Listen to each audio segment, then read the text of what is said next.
കർത്താവിൻ്റെ വിലയേറിയ നാമത്തിന് മഹത്വം ഉണ്ടാകട്ടെ. നമ്മൾ പഠിച്ചുകൊണ്ടിരിക്കുന്ന വേദഭാഗം ഒട്ടും സമയം കളയാതെ തുടർന്ന് ചിന്തിക്കാം. നമുക്ക് ഇനിയും ഒരു 2 മണിക്കൂറേ ലഭിച്ചിട്ടുള്ളൂ. 2 മണിക്കൂർ കൊണ്ട് ഇത് ഒന്ന് തീർക്കാനായിട്ട് നമുക്ക് അല്പം വേഗത്തിൽ മുന്നോട്ട് കടന്നു പോകും. നമ്മെക്കുറിച്ചുള്ള ഭാവിയിൽ നടക്കാൻ പോകുന്ന ന്യായവിധിയെക്കുറിച്ച് പഠിക്കുക നമ്മൾ കണ്ടു. അത് വ്യക്തമായി ഗ്രഹിക്കാൻ 3 തിരിച്ച് പഠിക്കേണ്ടത് ആവശ്യമാണ്. പാപി എന്ന നിലയിൽ നമ്മുടെ ന്യായവിധി കഴിഞ്ഞുപോയി. ഒരു പുത്രൻ എന്ന നിലയിൽ ബാലശിക്ഷയിലൂടെ നമ്മൾ ഈ ലോക ജീവിതത്തിൽ ജീവിക്കുന്നു. 3, ഭാവിയിൽ ഒരു ദാസൻ എന്ന നിലയിൽ നമ്മളെ ന്യായം വിധിക്കുന്ന കർത്താവ്. നമ്മൾ ആ ഭാഗം പഠിച്ചുകൊണ്ടിരിക്കുക. നമ്മളെ രക്ഷിച്ചപ്പോൾ ദൈവത്തിനൊരു വലിയ ഉദ്ദേശമുണ്ടായി. ആ ഉദ്ദേശം തിരുവചനത്തിലൂടെ നമ്മൾ കണ്ടു. നമ്മൾ സൽപ്രവൃത്തികളാലല്ല രക്ഷിക്കപ്പെട്ടത്. എഫേസ്യലേഖനം 2-ാം അധ്യായത്തിൽ വായിക്കുന്നുണ്ട്. പരിചയമുള്ള വാക്യങ്ങളായതുകൊണ്ട് വായിക്കുന്നില്ല. നമ്മളവിടെ വായിക്കുന്നുണ്ട്, കൃപയാലല്ലോ വിശ്വാസം മൂലം നിങ്ങൾ രക്ഷിക്കപ്പെട്ടിരിക്കുന്നു, അതിന് നിങ്ങൾ കാരണമല്ല, ആരും പ്രശംസിക്കാതിരിക്കാൻ പ്രവൃത്തികളും കാരണമല്ല. നമ്മൾ യാതൊരു പ്രവൃത്തിയും നമ്മുടെ രക്ഷയ്ക്ക് ആധാരമായിട്ടില്ല. എന്നാൽ രക്ഷിക്കപ്പെട്ട നമ്മൾ സൽപ്രവൃത്തി ചെയ്യണമെന്നുള്ളത് സ്വർഗത്തിലെ ദൈവം മുമ്പുകൂട്ടി നിശ്ചയിച്ചതാണ്. അവനത് മുമ്പുകൂട്ടി നിശ്ചയിച്ചെന്ന് മാത്രമല്ല, യേശുക്രിസ്തു ക്രൂശിൽ മരിക്കുന്നതിൻ്റെ ഒരു ഉദ്ദേശം നമ്മൾ തീത്തോസിൽ വായിച്ചു. സൽപ്രവൃത്തിയിൽ ശുഷ്കാന്തിയുള്ള ഒരു സ്വന്തം ജനമായി നമ്മളെ തീർക്കാൻ കർത്താവ് ക്രൂശിൽ മരിക്കുകയാണ്. ആ സൽപ്രവൃത്തി എന്ന് പറയുന്നത് നമ്മൾ ഓർത്തു നമ്മുടെ നല്ല പ്രവൃത്തികളാണ്. നമ്മുടെ വെളിച്ചം എന്ന് പറയുന്നത് നല്ല പ്രവൃത്തിയാണ്. ഞാൻ ഒരു വാക്കൂടെ അതുള്ള ബന്ധത്തിൽ പറയണമെന്ന് ഓർത്തു, അത് പറഞ്ഞ് ഞാൻ ആ ഭാഗം വിടാം. നമ്മൾ പുതിയ നിയമം നമുക്കറിയാം, എഴുതിയത് ഗ്രീക്ക് ലാംഗ്വേജിൽ. ഈ ഗ്രീക്ക് ലാംഗ്വേജിൽ നമ്മൾ ശ്രദ്ധിക്കുമ്പോൾ നമ്മൾ മനസ്സിലാക്കുന്നതിലുപരിയായിട്ടുള്ള ഒരുപാട് ആശയങ്ങൾ പുതിയ നിയമത്തിൽ ദൈവം ഉൾപ്പെടുത്തിയിട്ടുണ്ടായിരുന്നു. ഈ വിഷയത്തോടുള്ള ബന്ധത്തിലും മനസ്സിലാക്കാനായിട്ട് സാധിച്ച ഒരു കാര്യം ഞാൻ പ്രത്യേകം ഓർപ്പിക്കാം. എഫേസ്യലേഖനം 2:10 നോക്കിയാട്ടെ. എഫേസ്യലേഖനം 2-ാം അധ്യായത്തിന്റെ 10-ാം വാക്യം നമ്മൾ അവിടെ രാവിലെ വായിച്ചു. സൃഷ്ടിക്കപ്പെട്ടു, ക്രിസ്തുയേശുവിൽ നമ്മളെ സൃഷ്ടിച്ചു. We are created in Christ Jesus. Greek ലാംഗ്വേജിൽ ഒറ്റ വാക്കാണ്, പൊയ്മ എന്ന വാക്കാണ്. ആ വാക്ക് പുതിയ നിയമത്തിൽ ഒരിക്കലൂടെ ഉപയോഗിച്ചിട്ടുള്ളൂ. ഡോക്ടർ എച്ച് ഐൻസൈഡ് ആ ഭാഷയുടെ പണ്ഡിതനും ഒക്കെ ആണെന്ന് തോന്നുന്നത്. അദ്ദേഹം ഇത് രേഖപ്പെടുത്തിയിരിക്കുന്നത് വായിച്ചപ്പോൾ വളരെ ഹൃദയത്തിൽ ആനന്ദം തോന്നി. അതായത് ഇവിടെ നമ്മളെ ക്രിസ്തുയേശുവിൽ ദൈവം സൃഷ്ടിച്ചു. ആ ക്രിസ്തുയേശുവിൽ സൃഷ്ടിച്ചു എന്നുള്ളത് നമ്മൾ ഒരു ഗ്രീക്ക് വാക്കാണ്, പൊയ്മ എന്ന വാക്കാണ്. ആ വാക്ക് പുതിയ നിയമത്തിൽ ഒരു പ്രാവശ്യം കൂടെ ഉപയോഗിച്ചിട്ടുള്ളൂ. നമുക്കത് നോക്കാം. റോമലേഖനം 1:20 അവിടെയും ഒരു സൃഷ്ടിപ്പിനുള്ള ബന്ധത്തിലാണ് പറയുന്നത്. റോമലേഖനം 1-ാം അധ്യായത്തിന്റെ 20-ാമത്തെ വാക്യം. അവന്റെ നിത്യശക്തിയും ദിവ്യത്വമായ അവന്റെ അദൃശ്യ ലക്ഷണങ്ങൾ ലോക സൃഷ്ടി മുതൽ അവന്റെ പ്രവൃത്തികളാൽ ബുദ്ധിക്ക് തെളിവായി വെളിപ്പെട്ടു വരും. ദൈവം ആരാണെന്ന് സൃഷ്ടിയിൽ നോക്കിയാൽ മനസ്സിലാകും. ഞാൻ അതിന്റെ വിശദീകരണത്തിലേക്ക് പോകുന്നില്ല. ഉദാഹരണമായിട്ട് ആകാശം ദൈവത്തിന്റെ മഹത്വത്തെ വർണ്ണിക്കുകയാണ്. ഈ ഭൂമിയിലോട്ട് നോക്കിയാൽ ബുദ്ധിയുള്ള ഒരുത്തന് ഈ പ്രപഞ്ചത്തിന്റെ സൃഷ്ടാവിന്റെ മഹത്വം മനസ്സിലാക്കും. ഞാൻ ഇങ്ങനെ ലളിതമായി എന്ന് പറയട്ടെ. സൂര്യനും ഭൂമിയും തമ്മിലുള്ള അകലം അല്പം കൂടെ ഭൂമി സൂര്യനിൽ നിന്ന് ദൂരോട്ടായിരുന്നെങ്കിൽ ഭൂമി മുഴുവൻ മഞ്ഞുകൊണ്ട് നിറഞ്ഞുപോയി. ഭൂമി അല്പം കൂടെ സൂര്യനോട് അടുത്തായിരുന്നെങ്കിൽ ഇത് മുഴുവൻ കരിഞ്ഞു പോയിരുന്നു. കൃത്യ അകലത്തിലാണ് നിർത്തി. മാത്രമല്ല 365 ദിവസം കൊണ്ട് സൂര്യനെ ഭൂമി ഒരു വട്ടം വലം വെക്കുമ്പോൾ അതൊരു അണ്ഡാകൃതിയിലാണ് ഇങ്ങനെ പോകുന്നത്. എന്ന് പറഞ്ഞാൽ ഇങ്ങോട്ട് വരുമ്പോൾ അത് കുറച്ചുകൂടെ ദൂരെ പോവും, ഇങ്ങോട്ട് പോകുമ്പോഴും ദൂരെ പോവും. എന്ന് പറഞ്ഞാൽ ഈ ഒരു സർക്കിളിലെ 365 ദിവസം കൊണ്ട് ഒരു പ്രാവശ്യം സൂര്യനെ വലം വെക്കുമ്പോൾ നമുക്ക് ശീതകാലം, സൂര്യനോട് അടുത്ത് വരുമ്പോൾ നമുക്ക് ഉഷ്ണകാലം. ഈ കാര്യങ്ങൾ ദൈവം ക്രമീകരിച്ചു തന്നു. ആരാണ് ഇങ്ങനെ ക്രമീകരിച്ചത്? ദൈവമാണ്. അങ്ങനെ ക്രമീകരിച്ചു തന്ന ദൈവത്തിന്റെ ജ്ഞാനം എത്ര വലുതാണ്. നമ്മളിവിടെ വായിക്കുന്നു, അവന്റെ അദൃശ്യ ലക്ഷണങ്ങൾ. ദൈവത്തെ കണ്ടിട്ടില്ല, കാണാൻ കഴിയില്ല, എന്നാൽ ദൈവത്തിന്റെ ആ ജ്ഞാനവും വലിപ്പവും ഒക്കെ ഈ സൃഷ്ടിയിൽ കൂടെ നമുക്ക് വെളിപ്പെട്ടു തരുന്നു. അവിടെ ഉപയോഗിച്ചിരിക്കുന്ന വാക്ക് ലോക സൃഷ്ടി മുതൽ പ്രവൃത്തികളാൽ വെളിപ്പെട്ടു വന്നു. അത് ഒരു ഗ്രീക്ക് വാക്കാണ്, പൊയ്മ. ഈ പൊയ്മ എന്നുള്ള വാക്ക് 2 പ്രാവശ്യം പുതിയ നിയമത്തിൽ ഉപയോഗിച്ചിട്ടുള്ളൂ. ഒന്ന് ദൈവത്തിന്റെ സൃഷ്ടി, പ്രപഞ്ചം. 2 ക്രിസ്തുയേശുവിൽ സൃഷ്ടിക്കപ്പെട്ടു. ഈ പൊയ്മ എന്നുള്ള ഗ്രീക്ക് വാക്കിൽ നിന്നാണ് ഇംഗ്ലീഷിൽ നമുക്ക് പൊയട്രി എന്ന വാക്ക് വന്നത്. പൊയട്രി എന്ന് പറഞ്ഞാൽ കവിതയാണ്. മറ്റൊരു വിധത്തിൽ പറഞ്ഞാൽ ദൈവത്തിന്റെ 2 കവിതയുണ്ട്. ഒരു കവിത വായിക്കുമ്പോൾ അത് എഴുതിയ വ്യക്തിയുടെ കാവ്യ മനോഭാവം മനസ്സിലാക്കാം. നമുക്ക് ആർക്കെങ്കിലും, എനിക്കറിഞ്ഞുകൂടാ നിങ്ങളുടെ സഭയിൽ ആരെങ്കിലും പാട്ടൊക്കെ എഴുതുന്നവരുണ്ടോ? നമ്മൾ എഴുതാൻ നോക്കിക്കേ, നമുക്ക് എഴുതാൻ ബുദ്ധിമുട്ടാണ്. ഞാൻ നോക്കിയിട്ടുണ്ട്, എഴുതാൻ നടക്കുകയില്ല. കവിതകൾ എഴുതണമെങ്കിൽ ഒരു കാവ്യ മനോഭാവവും ആ ഭാഷയുടെ സ്വാതന്ത്ര്യമൊക്കെ ഉള്ളവർക്കേ കഴിയുള്ളൂ. നമ്മുടെ സൈമൺ സാറിന്റെ പാട്ടുകളും ഒക്കെ പാടുമ്പോൾ അദ്ദേഹത്തിന്റെ മനസ്സും ജീവിതവും ഒക്കെ നമുക്ക് പ്രതിഫലിക്കുക. അദ്ദേഹത്തിന്റെ ആ ചിന്താഗതികൾ നമുക്ക് വെളിപ്പെട്ടു വരും. നമ്മളൊന്ന് ആലോചിച്ച് നോക്കി, നമ്മെ സൃഷ്ടിച്ചവന്റെ മഹത്വം വെളിപ്പെടുത്താൻ ക്രിസ്തുയേശു നമ്മളെ വീണ്ടും സൃഷ്ടിച്ച് നമ്മളെ ഒരു കവിതയാക്കി. ഈ പ്രപഞ്ചം ദൈവത്തിന്റെ കവിതയാണ്. ദൈവത്തിന് 2 കവിതയുണ്ട്. ഒന്ന് സൃഷ്ടിപ്പും, മറ്റൊന്ന് ക്രിസ്തുയേശുവിൽ സൃഷ്ടിക്കപ്പെട്ടത്. ദൈവത്തിന്റെ മഹത്വം മറ്റുള്ളവർ കാണണം. ആ കാണുന്ന കവിതയാണ് ക്രിസ്തുയേശുവിൽ സൃഷ്ടിക്കപ്പെട്ടത്. നമ്മൾ ഓർത്തു, എങ്ങനെയാണ് മറ്റുള്ളവർ നമ്മളെ ഈ മഹത്വം കാണുന്നത്? നമ്മുടെ നല്ല പ്രവൃത്തികളെ കണ്ട് സ്വർഗ്ഗസ്ഥനായ പിതാവിനെ മഹത്വപ്പെടുത്തും. 2 കവിത. അത് ഞാൻ മനസ്സിലാക്കിയപ്പോൾ വളരെ ഹൃദയത്തിൽ സന്തോഷം തോന്നി. നമ്മുടെ ജീവിതം ഒരു വെല്ലുവിളിയാണ്. നമ്മളെ ആ വിധത്തിൽ ദൈവത്തിന്റെ ഒരു കവിതയാക്കി തീർത്തിരിക്കുകയാണ്. നമ്മൾ ഓർക്കണം, വെളിപാട് ദിവസം ഞാൻ പോകുന്നില്ല, 19-ാം അധ്യായത്തിൽ വരുമ്പോൾ കുഞ്ഞാടിന്റെ കല്യാണം. ആ കല്യാണ ദിവസത്തിൽ കാന്ത തന്നെത്താൻ ഒരുക്കിയിരിക്കുകയാണ്. എങ്ങനെയാ ഒരുക്കുന്നേ? ശുഭവും ശുഭ്രവുമായ വിശേഷ വസ്ത്രം ധരിപ്പാൻ അവൾക്ക് കൃപ ലഭിച്ചു. അത് വിശുദ്ധന്മാരുടെ നീതിപ്രവൃത്തി. വെളിപാട് ദിവസം 19-ാം അധ്യായത്തിന്റെ അതിന്റെ 7 തൊട്ട് 9 വരെയുള്ള വാക്യം വായിക്കണ്ട, നമുക്ക് എല്ലാം കവർ ചെയ്ത് വായിക്കാനൊക്കെ. അവിടെ വായിക്കുന്നു, ശുഭവും ശുഭ്രമായ വിശേഷ വസ്ത്രം. കല്യാണ ദിവസം മണവാട്ടി ഒരുങ്ങി നിൽക്കുകയാണ്. അത് വിശുദ്ധന്മാരുടെ നീതിപ്രവൃത്തികളാണ്. അത് ക്രിസ്തുവിൽ ലഭിച്ച നീതിയല്ല, അത് ഏകവചനമാണ്. ക്രിസ്തുവിൽ ലഭിച്ച നീതി.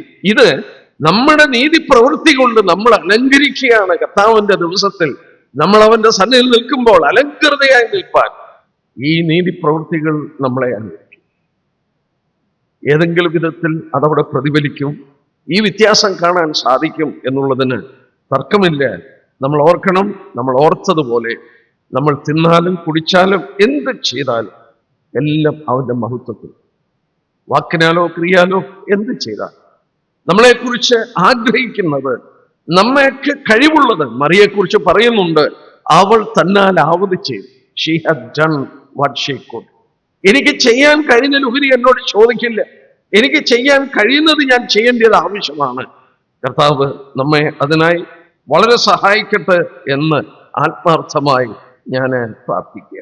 എന്നാൽ ഒരു കാര്യം പ്രത്യേകം ഞാൻ ഓർപ്പിച്ച് മുന്നോട്ട് പോവുകയാണ്. നമ്മുടെ ഓരോ പ്രവൃത്തികളുടെയും വ്യത്യാസം പ്രതിഫലിക്കും. ബൈബിളിൽ 2 വേദഭാഗമുണ്ട്. അത് 2 എടുത്ത ഒരു 2 ബൈബിൾ സ്റ്റഡിയാണ്. പക്ഷെ ഞാൻ പറഞ്ഞു പോകാം, നിങ്ങൾ വീട്ടിൽ ചെന്നൊന്ന് ധ്യാനിച്ചു നോക്കുക. 2 ശമൂവേൽ 23-ാം അധ്യായം ദാവീദിന്റെ അന്ത്യവാക്കുകൾ. ദാവീദിന്റെ അന്ത്യവാക്കുകൾ. തന്റെ ജീവിതത്തെ സ്പർശിച്ച വ്യക്തികൾ, തനിക്ക് വേണ്ടി ശുശ്രൂഷിച്ചവർ, ജീവിതം പോലും തൃണവൽഗണിച്ചുകൊണ്ട് ഒരിക്കൽ ദാവീദ് പറഞ്ഞു, ബേത്ലഹേമിലെ കിണറ്റിലെ വെള്ളം കുടിക്കാൻ എനിക്ക് ആഗ്രഹമുണ്ട്. തിരുവചനത്തിൽ എന്താ വായിക്കുന്നത്? അവരുടെ ജീവൻ തൃണവൽഗണിച്ചുകൊണ്ട് ഫെലിസ്ത്യർ പാളയമിറങ്ങി കിടക്കുന്ന അതിലെ കടന്നുപോയി അവിടെ നിന്ന് വെള്ളം കോരിക്കൊണ്ട് ദാവീദിന്റെ അടുക്കൽ ചെന്നപ്പോൾ ദാവീദിന് കുടിക്കാൻ മനസ്സില്ലാതെ യഹോവയ്ക്ക് നിവേദിച്ചു. അത് കാര്യം ആ 2 ശമൂവേൽ 23 എഴുതിയിട്ടുണ്ട്. ദാവീദിന്റെ ജീവിതത്തിൽ ദാവീദിനെ സ്പർശിച്ച, ജീവിതം കൊണ്ട് സമർപ്പിച്ചിട്ട് അവരുടെ ജീവനെ പോലും വില വെക്കാതെ ദാവീദിന് വേണ്ടി സമർപ്പിച്ചവരുടെ ആ പേരുകൾ ദാവീദ് ഓർക്കുന്നു. രണ്ടാമത്തെ ഭാഗം, ഞാൻ ആ ഭാഗം വിടുകയാണ്. രണ്ടാമത്തെ ഭാഗം റോമലേഖനം 16-ാം അധ്യായമാണ്. അവിടെ ഒരു മിനിറ്റ് ഒന്ന് നോക്കാം. റോമലേഖനം 16-ാം അധ്യായം. പൗലോസ് റോമിലെ വിശുദ്ധന്മാർക്ക് എഴുതി കൊടുക്കുമ്പോൾ പൗലോസ് ചിലരുടെ പേരുകളൊക്കെ പറയുന്നുണ്ട്. നിങ്ങൾ ഒന്ന് നോക്കിയേ, ഞാൻ എൻ്റെ മനസ്സിനെ വളരെ ആകർഷിച്ച ചിലരെ കുറിച്ച് ഞാൻ ഒന്ന് ചൂണ്ടിക്കാണിച്ചോട്ടെ. ഇവിടെ ചിലരുടെ പേരുകൾ എന്തിനാണ് ഒന്നിച്ചു പറയാൻ? ചിലരുടെ പേരുകൾ ഒന്നിച്ചു പറയുന്നില്ല. അവർ ചെയ്ത ശുശ്രൂഷകളൊക്കെ ഏതാണ്ട് ഒരുപോലെ. നോക്കിയിട്ട് 6-ാം വാക്യം, നിങ്ങൾക്കായി വളരെ അധ്വാനിച്ചവളായ മറിയയ്ക്ക് വന്ദനം ചെല്ലുക. മറിയ വളരെ അധ്വാനിച്ചു. എന്നാൽ അതിൻ്റെ 12-ാം വാക്യത്തിൽ വരുമ്പോൾ കർത്താവിൽ അധ്വാനിച്ചവളായ ത്രുഫനയ്ക്കും, കർത്താവിൽ അധ്വാനിക്കുന്നവരായ ത്രുഫന്നസിനും വന്ദനം ചെല്ലുക. ഇവരുടെ 3 പേരുടെയും പേര് ഒന്നിച്ചങ്ങ് എഴുതിയാൽ പോരെ? ഇവരുടെ 3 പേരുടെയും പേര് ഒന്നിച്ചെഴുതിയാൽ പോരെ? ഇവർ കർത്താവിന് വേണ്ടി അധ്വാനിച്ചവരല്ലേ? പക്ഷെ പരിശുദ്ധാത്മാവ് നമ്മളെ ഒരു പാഠം പഠിപ്പിക്കുന്നു. എന്താണെന്ന് നോക്കിയാട്ടെ. 12-ാം വാക്യത്തിൽ പറയുന്ന കർത്താവിൽ അധ്വാനിച്ചു ത്രുഫന്നയും ത്രുഫോസും കർത്താവിൽ അധ്വാനിച്ചു. എന്നാൽ 6-ാം വാക്യത്തിൽ വരുമ്പോൾ മറിയയെക്കുറിച്ച് രേഖപ്പെടുത്തുമ്പോൾ മറിയ അധ്വാനിച്ചെന്ന് മാത്രമല്ല, വളരെ അധ്വാനിച്ചു. ആ വ്യത്യാസം കർത്താവ് നോട്ട് ചെയ്തു. ഇനി ഒന്നുകൂടെ നോക്കിയാട്ടെ. 12-ാം വാക്യത്തിന്റെ അവസാനം അവിടെ വായിക്കുന്നു, കർത്താവിൽ വളരെ അധ്വാനിച്ച പ്രിയ പെർസിസ്. ഈ പേരോട് ഒന്നിച്ച് ചേർത്ത് എഴുതിയാൽ പോരെ? പക്ഷേ ഈ പെർസിസിനെ കുറിച്ച് പറയുമ്പോൾ അവൾ വളരെ അധ്വാനിച്ചെന്ന് മാത്രമല്ല, പ്രിയ പെർസിസ്, ബെലവഡ് പെർസിസ്. അതെന്താ അങ്ങനെ എഴുതാൻ കാരണം? ദൈവത്തിന്റെ പുത്രനെ നോക്കി ദൈവം പറഞ്ഞു, he is my beloved son, എന്റെ പ്രിയപുത്രനാണ്, അവന്റെ ഹൃദയത്തിൽ പ്രമോദമായ ഞാൻ വിശ്വസിക്കുന്നു. ഇവിടെ പറഞ്ഞിരിക്കുന്ന പെർസിസിന്റെ ജീവിതത്തിൽ അവൾ മറ്റുള്ളവരോട് ഇടപെട്ടപ്പോൾ ആ കൃപ പ്രകടമായി. അവൾ കർത്താവിന് വേണ്ടി അധ്വാനിക്കുക മാത്രമല്ല, അവളുടെ ഇടപെടലിൽ ആ വ്യത്യാസം കാണാൻ കഴിഞ്ഞു. ഞാൻ എന്തിനാ ഇത് പറഞ്ഞെന്ന് ചോദിച്ചാൽ, നമ്മൾ ഓരോ ചലനങ്ങളും സ്വർഗം നോട്ട് ചെയ്യുകയാണ്. മറ്റുള്ളവരോട് നമ്മൾ ഇടപെടുമ്പോൾ പെർസിസിൽ വിളങ്ങിയ ദൈവകൃപ, അവൾ അധ്വാനിച്ചത്, വളരെ അധ്വാനിച്ചത്, ഇതൊക്കെ ദൈവം നോട്ട് ചെയ്യുന്നു. ആ അധ്വാനം ദൈവം നോട്ട് ചെയ്തുകൊണ്ടിരിക്കുക. എന്റെ പ്രിയപ്പെട്ടവരോട് ഞാൻ ഓർപ്പിക്കട്ടെ, നമ്മളിവിടെ വായിച്ചു, നമ്മള് സൽപ്രവൃത്തികളിൽ ഉത്സാഹികളായിരിക്കാൻ നമ്മൾ കരുതുവാനായിട്ട് ആവശ്യമാണ്. എന്ന് മാത്രമല്ല, നമുക്കൊരു വാക്യം 1 കൊരിന്ത്യർ 3-ാം അധ്യായം നോക്കിയാട്ടെ. ഈ ക്രിസ്തുവിന്റെ ന്യായാസനത്തോടുള്ള ബന്ധത്തിൽ വളരെ പ്രാധാന്യം അർഹിക്കുന്ന ഒരു പഠനമാണ് 1 കൊരിന്ത്യർ 3-ാം അധ്യായത്തിൽ നമ്മൾ വായിക്കുന്നത്. 10-ാം വാക്യം തുടങ്ങി വായിക്കുമ്പോൾ, എനിക്ക് ലഭിച്ച ദൈവകൃപയ്ക്കൊത്തവണ്ണം ഞാൻ ജ്ഞാനമുള്ള പ്രധാന ശില്പിയായി അടിസ്ഥാനമിട്ടിരിക്കുന്നു, മറ്റൊരുത്തൻ മീതെ പണിയുന്നു. 10-ാം വാക്യം നോക്കിയാട്ടെ. അതിന്റെ അവസാനം, താൻ എങ്ങനെ പണിയുന്നെന്ന് ഓരോരുത്തൻ നോക്കിക്കൊള്ളും. പൗലോസ് ഓർപ്പിക്കുകയാണ്, take heed how you will. നിങ്ങൾ എങ്ങനെയും പണിയാൻ സാധിക്കുകയില്ല. നിങ്ങൾ എങ്ങനെ പണിയുന്നെന്ന് ഓരോരുത്തർ നോക്കിക്കൊള്ളണം. ഇവിടെ പൗലോസ് പറയുന്നത്, കൊരിന്ത്യ സഭ അടിത്തറയിട്ടത് പൗലോസാണ്. പൗലോസ് പറയുന്നുണ്ട്, ഞാനാണ് പ്രധാന ശില്പി. അതിന്റെ ശരിയായിട്ടുള്ള ആശയം, I am the chief architect. കൊരിന്ത്യ സഭയെ പണിത പ്രധാനപ്പെട്ട എഞ്ചിനീയർ, പ്രധാനപ്പെട്ട ആർക്കിടെക്ട് എന്ന് പറഞ്ഞാൽ ഞാനാണ്. നിങ്ങൾ കൂടെ പണിയുന്നു, പക്ഷേ പണിയുമ്പോൾ ശ്രദ്ധിച്ചോണം, എങ്ങനെയാ പണിയുന്നതെന്ന് നോക്കിക്കോളൂ. എങ്ങനെയും പണിയാനായിട്ട് സാധിക്കുകയില്ല. ഇവിടെ ഒരു കാര്യം പ്രത്യേകം ശ്രദ്ധിക്കാനായിട്ടിരിക്കുന്നു. 13-ാം വാക്യത്തിൽ വരുമ്പോൾ, ആ ദിവസം അതിനെ തെളിവാക്കും, അത് തീയോടെ വെളിപ്പെട്ടു വരും, ഓരോരുത്തരുടെ പ്രവൃത്തി ഇന്ന വിധമെന്ന് ഈ തന്നെ ശോധന ചെയ്യും. ആ വാക്ക് ഞാൻ വളരെ കുറിക്കൊണ്ട ഒരു വാക്കാണ്.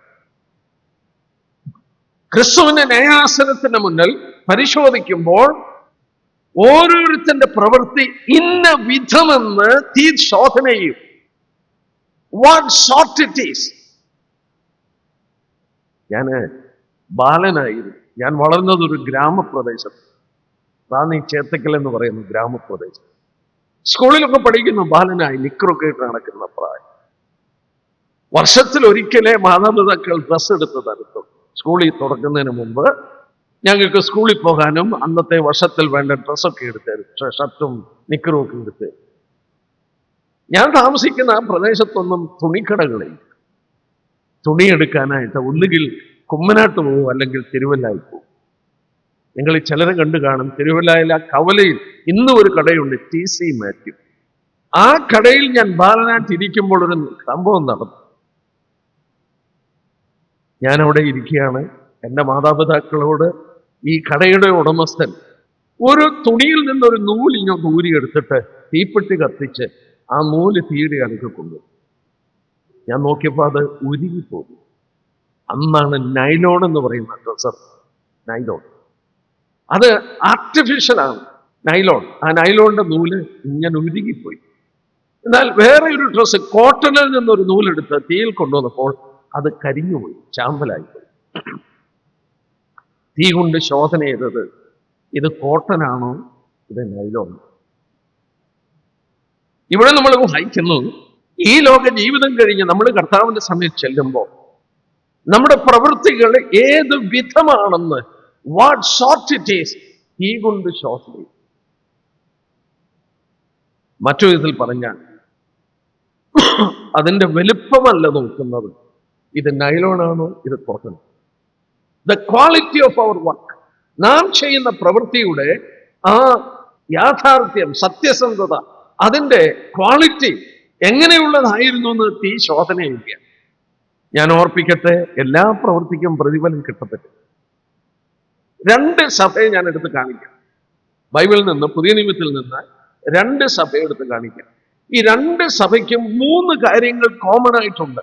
ഒരു സഭയെ കർത്താവ് അംഗീകരിക്കുന്നു, മറ്റേ സഭയെ കർത്താവ് തിരസ്കരിക്കുന്നു. എന്താണ് അതിന്റെ കാരണം? ഞാൻ 2 സഭയെക്കുറിച്ചും എടുക്കാം. ഒന്ന്, വെളിപ്പാട് പുസ്തകം 2-ാം അധ്യായം. വെളിപ്പാട് പുസ്തകം 2-ാം അധ്യായം, അതിന്റെ 2-ാമത്തെ വാക്യം നോക്കട്ടെ. എഫെസോ സഭയോട് പറയുകയാണ്, ഞാൻ നിന്റെ പ്രവൃത്തി, പ്രയത്നം, സഹിഷ്ണുത ഇതറിയുന്നു. എന്നിട്ട് അവരോട് താഴോട്ട് പറയുമ്പോൾ എന്താ പറയുന്നത്? നിന്റെ ആദ്യ സ്നേഹം വിട്ടുകളഞ്ഞു, നീ മാനസാന്തരപ്പെടണം, അല്ലെങ്കിൽ നിന്റെ നിലവിളക്ക് മാറ്റും. 3 കാര്യമുണ്ട്: പ്രവൃത്തിയുണ്ട്, പ്രയത്നമുണ്ട്, സഹിഷ്ണുതയുണ്ട്. പിന്നെന്താ ഇവരോട് ഇങ്ങനെ കർത്താവ് മാനസാന്തരപ്പെടണം എന്ന് പറയുന്നതിന്റെ കാരണം? ഇവരിത് 3 ചെയ്യുന്നുണ്ട്. കർത്താവിന് വേണ്ടി പ്രവർത്തിക്കുന്നുണ്ട്, കർത്താവിന് വേണ്ടി തളരാതെ അധ്വാനിക്കുന്നുണ്ട്, ഈ സഹിക്കുന്നുണ്ട്, ഇതൊക്കെ ചെയ്യുന്നുണ്ട്. ഇവർ ചെയ്തത് ഇവരുടെ പിതാക്കന്മാർ കാണിച്ചതുപോലെ ചെയ്യുകയും ആചാരമാണ്. അടുത്ത തലമുറ കടന്നു വന്നു, പിതാക്കന്മാർ ചെയ്ത പോലെ ചെയ്ത് ആചാരമായി തീർന്നു. കർത്താവിനോടുള്ള സ്നേഹത്തിൽ നിന്നല്ല അവർ ചെയ്തത്, ആ സ്നേഹം കുറഞ്ഞുപോയി. നീ മാനസാന്തരപ്പെടണം.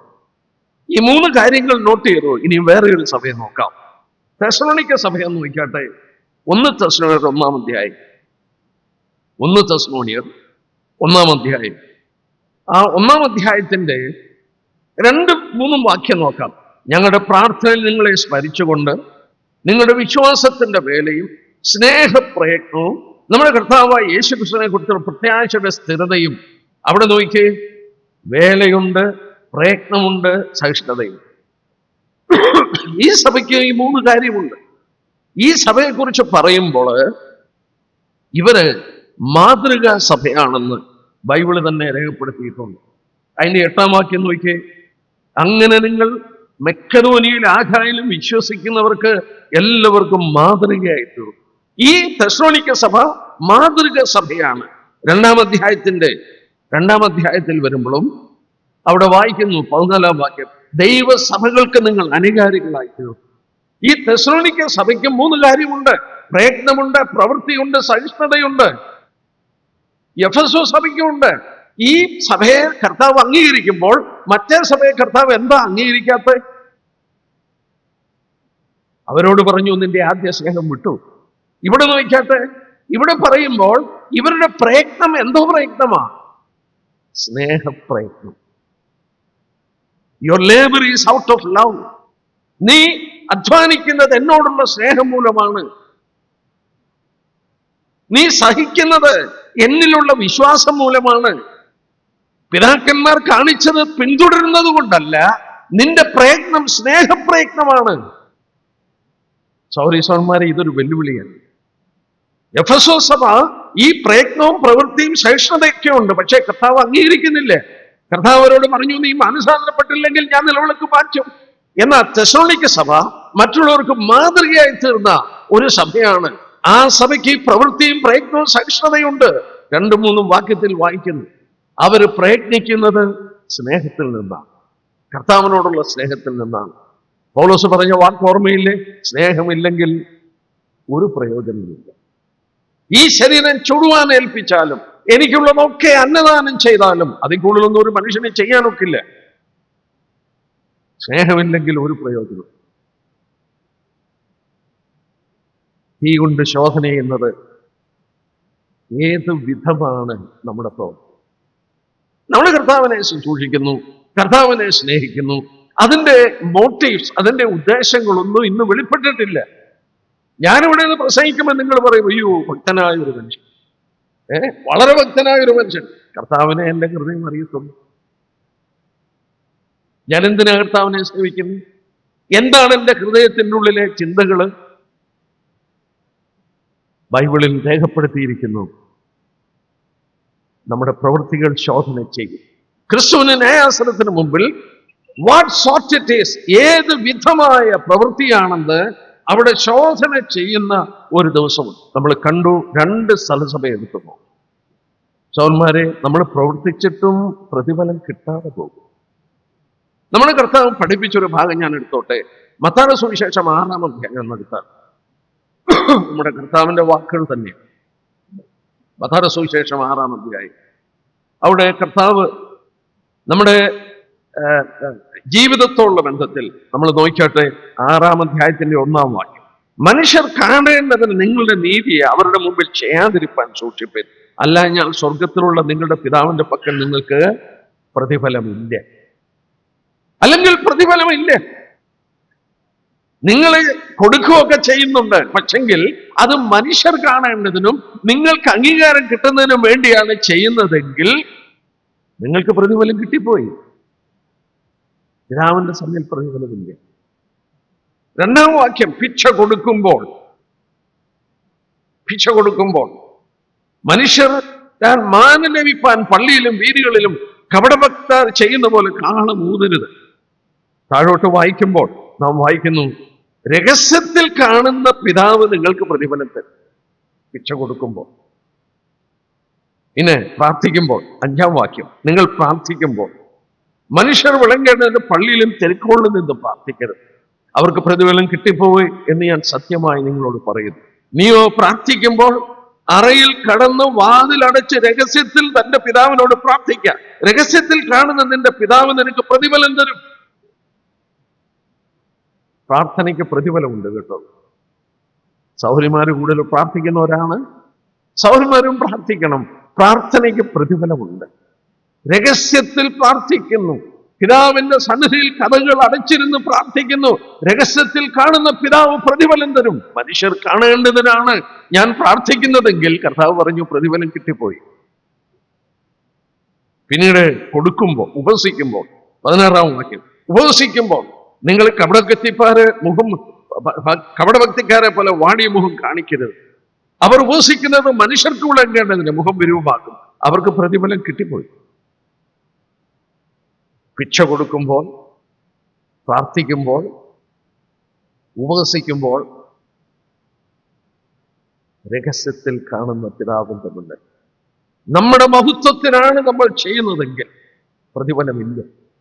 ഹോശേയ പ്രവചനം 10:1 നമ്മൾ എടുക്കുമ്പോൾ അവിടെ മലയാളം ബൈബിളിൽ വിട്ടുപോയ ഒരു പ്രയോഗമാണ്. ഇംഗ്ലീഷ് ബൈബിളിൽ വായിച്ചാൽ കാണാം, Israel is bringing fourth fruit but unto himself. Israel ഫലം കായ്ക്കുന്നു, പക്ഷെ അവർക്ക് വേണ്ടി തന്നെയാണ്. ഇസ്രായേൽ ഫലം കായ്ക്കുന്നത് അവർക്ക് വേണ്ടി തന്നെയാണ്. നോക്കാം, ക്രിസ്തുവിന്റെ ന്യായാസനത്തിന് മുന്നിൽ നമ്മുടെ ജീവിതങ്ങളെ പരിശോധിക്കും. ഏത് വിധമാണ്, വാട്ട് സോഫ്റ്റ് ഇറ്റ് ഈസ്. എന്റെ പ്രവൃത്തികളുടെ, ഞാൻ ഓപ്പൺ എയറിന് പോകുന്നു, ഞാൻ പരസ്യയോഗങ്ങൾക്ക് പോകുന്നു, ഞാൻ കർത്താവിനെ ആരാധിക്കാൻ വരുന്നു, ഞാൻ കുറെയൊക്കെ പണം കൊടുക്കുന്നു, പക്ഷെ ഇതിന്റെ പുറകിലുള്ള ഉദ്ദേശം എന്താണ്? കർത്താവോട് വെളിപ്പെടുത്തും. ഞാൻ വേറെ ഒരു ഭാഗം കാണിച്ചോട്ടെ. 1 കൊരിന്ത്യർ 3-ാം അധ്യായം എടുത്താൽ വളരെ അധികം ഇതോട് ചേർത്ത് ചിന്തിക്കേണ്ട ഒരു ഭാഗമാണ്. നമ്മൾ കണ്ടു, അത് തീയോടെ വെളിപ്പെട്ടു വരും. തീ തന്നെ വെളിപ്പെടുത്തും.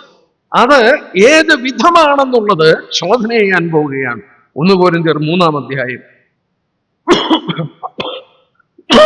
നമ്മൾ വായിച്ച 3-ാം അധ്യായം അതിന്റെ 13-ാം വാക്യം. ആ ദിവസം അതിനെ തെളിവാക്കും, അത് തീയോടെ വെളിപ്പെട്ടു വരും. ഓരോരുത്തന്റെ പ്രവൃത്തി ഇന്ന വിധമെന്ന് തീ ശോധന ചെയ്യും. അവിടെ നോക്കിക്കാട്ടെ, അവിടെ പറയുന്നത് നോക്കിക്കാട്ടെ, അവനവന്റെ പ്രവൃത്തി വെളിപ്പെട്ടു വരും. തീയോടെ വെളിപ്പെട്ടു വരും. പ്രവൃത്തി ഇന്ന വിധമെന്ന് തീ ശോധന ചെയ്യും.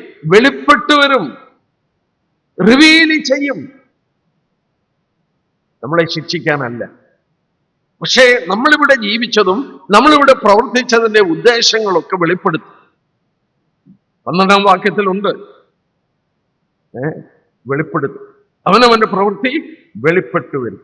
ആ ദിവസം അതിനെ തെളിവാക്കും, അത് തീയോടെ വെളിപ്പെട്ടു വരും. ഓരോരുത്തരുടെ പ്രവൃത്തി ഇന്ന വിധമെന്ന് തീ തന്നെ ശോധന വെളിപ്പെട്ടു വരുമെന്ന് എത്ര പ്രാവശ്യം അവിടെ എടുത്തു പറഞ്ഞത്? അനേക പ്രാവശ്യം അവിടെ എടുത്തു പറഞ്ഞു.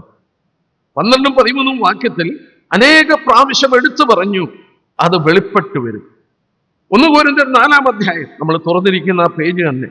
1 കൊരിന്ത്യർ 4-ാം അധ്യായത്തിന്റെ അതിന്റെ 5-ാമത്തെ വാക്യം നോക്കിക്കട്ടെ. ആകയാൽ കർത്താവ് വരുവോളം സമയത്തിന് മുമ്പേ ഒന്നും വിധിക്കരുത്. അവൻ ഇരുട്ടിൽ മറഞ്ഞിരിക്കുന്നത് വെളിച്ചത്താക്കി ഹൃദയങ്ങളുടെ ആലോചനകളെ വെളിപ്പെടുത്തും. ഇവിടെയും എടുത്തു പറയുന്നത് അതാണ്, വെളിപ്പെടുത്തും. ഹൃദയത്തിന്റെ ആലോചന വെളിപ്പെടുത്തും. ഇരുട്ടിൽ മറഞ്ഞിരിക്കുന്ന വെളിപ്പെടുത്തും. എന്റെ ഹൃദയത്തിന്റെ ഉള്ളിലെ ഉദ്ദേശങ്ങൾ ആരും കാണുന്നില്ല, അറിയുന്നില്ല. ദൈവം അത് വെളിപ്പെടുത്തും. ക്രിസ്തുവിന്റെ ന്യായാസനത്തിന്റെ പരമപ്രധാനമായ ഉദ്ദേശം നമ്മളെ വെളിപ്പെടുത്തും. Who we are, what we are. നമ്മൾ ആരാണ്, നമ്മുടെ ഉദ്ദേശങ്ങൾ എന്താണ്, നമ്മുടെ ഹൃദയത്തിന്റെ അകത്തിരിക്കുന്ന എന്താണെന്നുള്ളത് പൂർണ്ണമായി വെളിപ്പെട്ടു വരും. അന്ന് ഓരോരുത്തരും കർത്താവിങ്കിൽ നിന്ന് പുകഴ്ച. 5-ാം വാക്യത്തിന്റെ അവസാനം 1 കൊരിന്ത്യർ 4-5. അന്ന് ഓരോരുത്തന് കർത്താവിങ്കിൽ നിന്ന് പുകഴ്ച. ആമോസ് 4:13 വായിക്കുന്നുണ്ട്. ആമോസ് 4:13 ഒരു കാര്യം വായിക്കുന്നുണ്ട്. മനുഷ്യനോട് അവന്റെ ഹൃദയത്തിന്റെ നിരൂപണങ്ങൾ ഇന്നതാണെന്ന് പറയുന്ന ഒരുവനുണ്ട്. സൈന്യങ്ങളുടെ യഹോവ എന്നാണ് അവന്റെ പേര്. വെളിപ്പെടുത്തും. ഹൃദയത്തിന്റെ ആലോചനകളെ വെളിപ്പെടുത്തും. എവിടെയാ വെളിപ്പെടുത്തുന്നത്? വെളിപ്പാട് പുസ്തകം 2-ാം അധ്യായത്തിന്റെ 23-ാം വാക്യം നോക്കിക്കാട്ടെ. സഭകളോട് ദൂത് പറയുമ്പോൾ എവിടെയാണ് വെളിപ്പെടുത്തുന്നത്? അവിടെ വെളിപ്പെടുത്തിയിട്ടുണ്ട്. വെളിപ്പാട് പുസ്തകം 2-ാം അധ്യായത്തിന്റെ 23-ാമത്തെ വാക്യം, ചാപ്റ്റർ 2 വേഴ്സ് 23.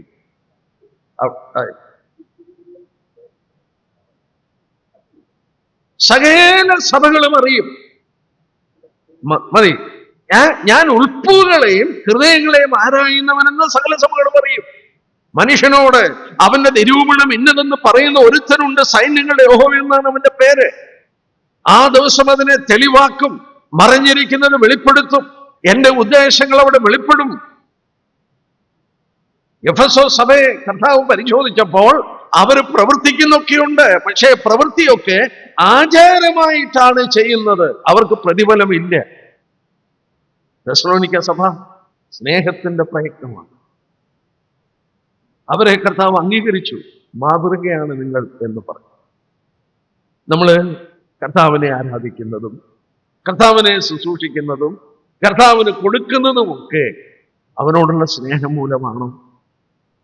അതോ മറ്റുള്ളവർ കാണണമെന്നും മറ്റുള്ളവർ നമ്മളെ അംഗീകരിക്കണമെന്നും നമുക്കൊരു പേരൊക്കെ വേണമെന്നുള്ള ആഗ്രഹത്തിലാണോ? അങ്ങനെയാണെങ്കിൽ നമ്മുടെ കർത്താവ് പറഞ്ഞു അവർക്ക് പ്രതിഫലം കിട്ടിപ്പോയി. അപ്പൊ ക്രിസ്തുവിന് ന്യായാസനത്തിന് മുമ്പിൽ പരമപ്രധാനമായ ഒരു ഉദ്ദേശം നമ്മൾ ആരാണെന്നുള്ളത് വെളിപ്പെടുത്തുന്ന ദിവസമാണ്. അന്ന് ഓരോരുത്തന് കർത്താവിങ്കിൽ നിന്ന് പുകഴ്ചയുണ്ടാകും. വിശ്വാസികളുടെ പ്രവൃത്തികൾ അവിടെ ശോധനയും. നമ്മൾ വായിച്ച 1 കൊരിന്ത്യർ 3-ാം അധ്യായത്തിലേക്ക് വീണ്ടും വരും. അവിടെ പൗലോസ് പറയുന്നുണ്ട്, ഞാനൊരു പ്രധാന ശില്പിയായി അടിസ്ഥാനപ്പെട്ടു, മറ്റൊരുത്തൻ മീതെ പണിയുന്നു, ഓരോരുത്തൻ എങ്ങനെ പണിയുന്നെന്ന് നോക്കണം. എന്നിട്ട് എടുത്തു പറഞ്ഞു, ആ അടിസ്ഥാനത്തിൽ 12-ാം വാക്യം, ആ അടിസ്ഥാനത്തിന്മേൽ ആരെങ്കിലും പൊന്ന്, വെള്ളി, വിലയേറിയ കല്ല്, മരംപുല്ല്, വൈക്കോൽ എന്നിവ പണിയുന്നെങ്കിൽ അവനവന്റെ പ്രവൃത്തി വെളിപ്പെട്ടു വരും. അവിടെയും പറയുന്നു വെളിപ്പെട്ടു വരും. ഒരു സ്ഥലസഭയെ കുറിച്ചാണ് പൗലോസ് ഇവിടെ പറയുന്നത്. ഈ അടിസ്ഥാനം എന്ന് പറയുന്നത് ക്രിസ്തു എന്ന സഭയുടെ അടിസ്ഥാനമല്ല. അത് പൗലോസൊക്കെ രക്ഷിക്കപ്പെടുന്നതിന് മുമ്പ് തന്നെ ഇട്ട് കഴിഞ്ഞതാണ്. ഇവിടെ പറയുന്നത് കൊരിന്ത്യ സഭയിൽ ആ സ്ഥലസഭയുടെ അടിത്തറയിട്ടു. ആ സ്ഥലസഭയുടെ അടിത്തറയിൽ ഞാൻ നട്ടു, അപ്പൊല്ലോസ് നനച്ചു. ഓരോരുത്തന് ദൈവം അവനവന്റെ പ്രവൃത്തിക്ക് അനുസരിച്ച് പ്രതിഫലം കൊടുക്കും. അപ്പോൾ ഇവിടെ രേഖപ്പെടുത്തിയിട്ടുണ്ട്, ഓരോരുത്തൻ പണിയുന്നത് എങ്ങനെയാണെന്ന് നോക്കണം. ഒരു സ്ഥലസഭയോടുള്ള ബന്ധത്തിൽ നമ്മൾ പണിതുകൊണ്ടിരിക്കുമ്പോൾ, നമ്മുടെ ശുശ്രൂഷകൾ ചെയ്തുകൊണ്ടിരിക്കുമ്പോൾ ഇവിടെ എടുത്തു പറഞ്ഞു 6 കൂട്ടം കാര്യങ്ങൾ കൊണ്ട് പണിയും. ഇതൊന്നും വെറുതെ പറഞ്ഞതല്ല. പൊന്ന്, വെള്ളി, വിലയേറിയ വസ്തുക്കൾ, മരംപുല്ല്, വൈക്കോൽ. മരംപുല്ല്, വൈക്കോൽ. ഒരു ദൈവദാസൻ ലളിതമായി പറഞ്ഞു, മരംപുല്ല്, വൈക്കോല് വേണമെങ്കിൽ വീടിന്റെ പുറകിലോട്ട് പോയാൽ മതി. വീടിന്റെ പുറകിൽ കിടപ്പുണ്ട് മരവും പുല്ല്, വൈക്കോലും ഒക്കെ. അതുകൊണ്ട് പണിയാൻ എളുപ്പമാ. പൊന്ന്, വെള്ളി, വിലയേറിയ വസ്തു കൊണ്ട് പണിയണമെങ്കിലോ വളരെ ബുദ്ധിമുട്ടാണ്. കുഴിക്കണം. കുഴിച്ച് അധ്വാനിച്ച്. ദൈവജനത്തിൽ വായിക്കുന്ന എന്താ? വചനത്തിലും ഉപദേശത്തിലും അധ്വാനിക്കുന്നത്, ലേബറിങ്. ആ അധ്വാനിച്ച് വിലയേറിയ വെള്ളിയും പൊന്നും കല്ലുകളും എടുത്ത് വിശുദ്ധന്മാരുടെ ജീവിതത്തോട് ചേർത്ത് പണിയുന്നതാണ്. തീ കൊണ്ട് ശോധന ചെയ്യുമ്പോൾ ഈ മരവും പുല്ല്, വൈക്കോൽ ഉരുപിടിച്ചാരമാണ്. പക്ഷേ എന്താണ് ഈ മരം, പുല്ല്, വൈക്കോൽ? എന്താണ് ഈ മരം, പുല്ല്, വൈക്കോൽ എന്ന് പറയുന്നതിന്റെ ഉദ്ദേശം? നമുക്കൊന്ന് ഓടിച്ച് ചിന്തിക്കാം.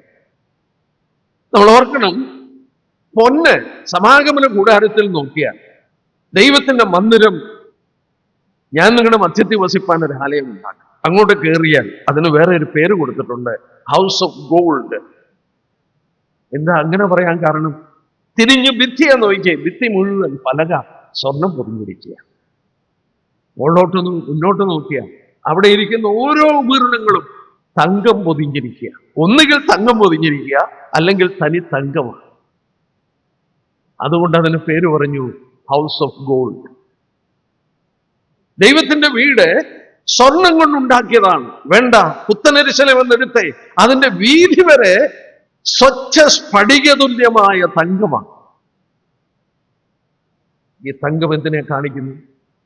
പുതിയ നിയമത്തിൽ ഈ തങ്കം നമ്മുടെ കർത്താവ്, അവിടെ കർത്താവിന്റെ ജനനത്തെങ്കിൽ അവർ കൊണ്ട് കാഴ്ചവെച്ച പൊന്ന്, വെള്ളി, വിലയേറിയ പൊന്ന്, മൂര്, കുന്തിരിക്കം.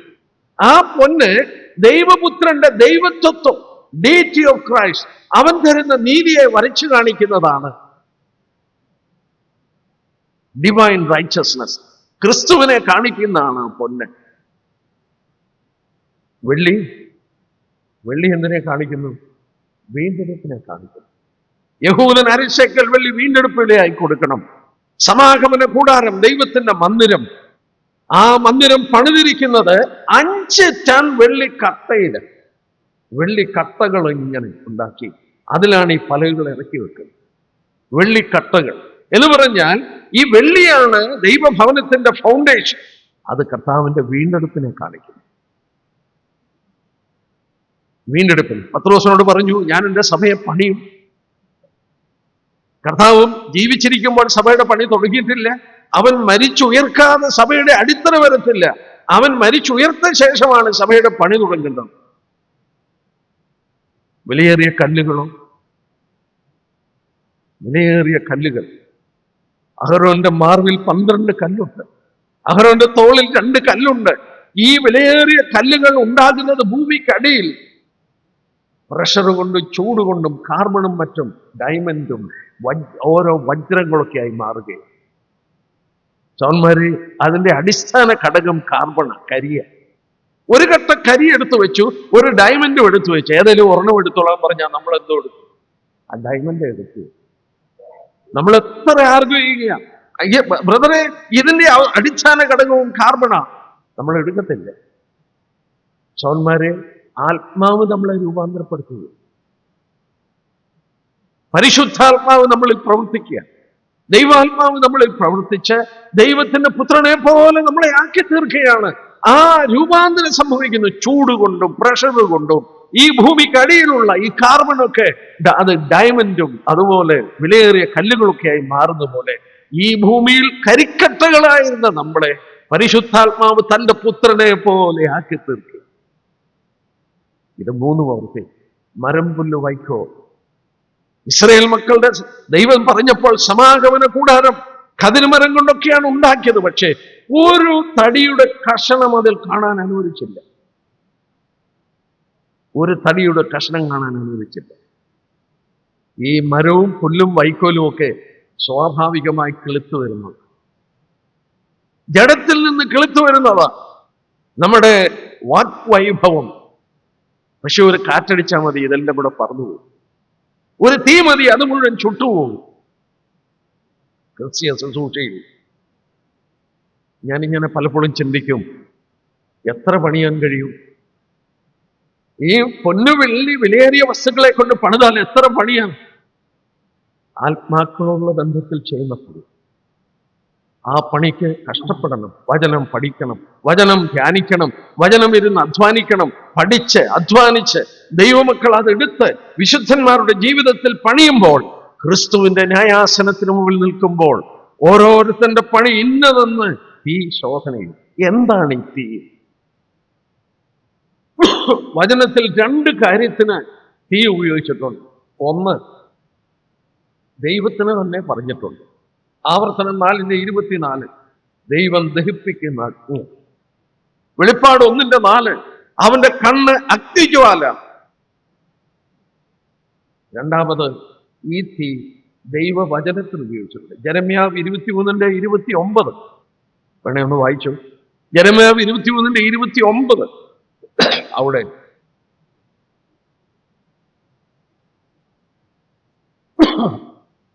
യെരമ്യാ പ്രവചനം 23:29 എന്റെ വചനം തീ പോലെ.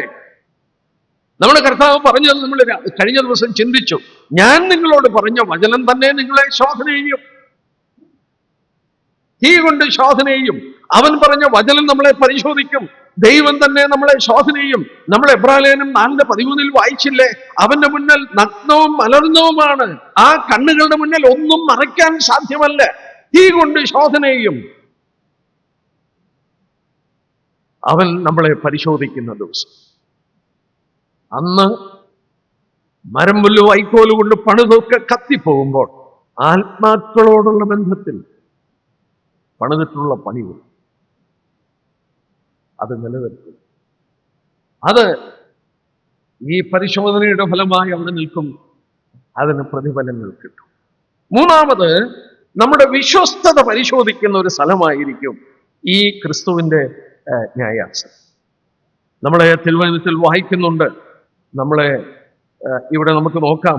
1 കൊരിന്ത്യർ 3-ാം അധ്യായത്തിന്റെ 10-ാം വാക്യം. എനിക്ക് ലഭിച്ച ദൈവകൃപയ്ക്കൊത്തവണ്ണം ഞാൻ ജ്ഞാനമുള്ള ഒരു പ്രധാന ശില്പിയെ അടിസ്ഥാനമിട്ടിരിക്കുന്നു. മറ്റൊരുത്തൻ മീതെ പണിയുന്നു, താൻ എങ്ങനെ പണിയുന്നെന്ന് ഓരോരുത്തൻ നോക്കണം എന്ന് പറഞ്ഞാൽ ആ പണിയിൽ വിശ്വസ്തരായി. ദൈവം യഹൂദനോട് പറഞ്ഞു, ഞാൻ നിങ്ങളുടെ മധ്യത്തിൽ വസിപ്പാൻ എനിക്കൊരു ആലയം ഉണ്ടാക്കണം. ഒരു ഭാഗം ഒന്നെടുക്കാം.